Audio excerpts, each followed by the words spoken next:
અમદાવાદમાં એક તરફ કોમનવેલ્થ ઓલિમ્પિક જેવી મોટી સ્પર્ધાઓને ધ્યાનમાં રાખી ભવ્ય સ્પોર્ટ્સ ઇન્ફ્રાસ્ટ્રક્ચર ઊભું કરવાની વાત થઈ રહી છે, તો બીજી તરફ ભૂતકાળમાં બનેલી સુવિધાઓની હાલત પર સવાલો ઊભા થઈ રહ્યા છે।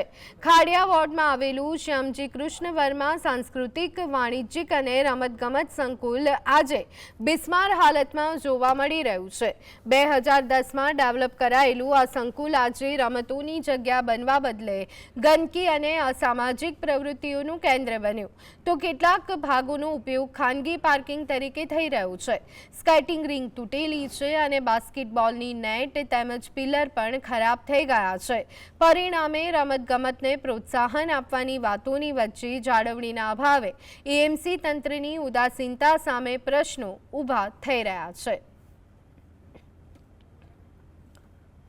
અહીંયા છે ને આ બાજુ ગેરકાયદેસર પાર્કિંગ થઈ રહ્યા છે, બરાબર। અને અહીંયા રાત્રે તમે જુઓ તો લોકો દારૂ પીવે છે અને ગેરકાનૂની પ્રવૃત્તિઓ બહુ જ થઈ રહી છે।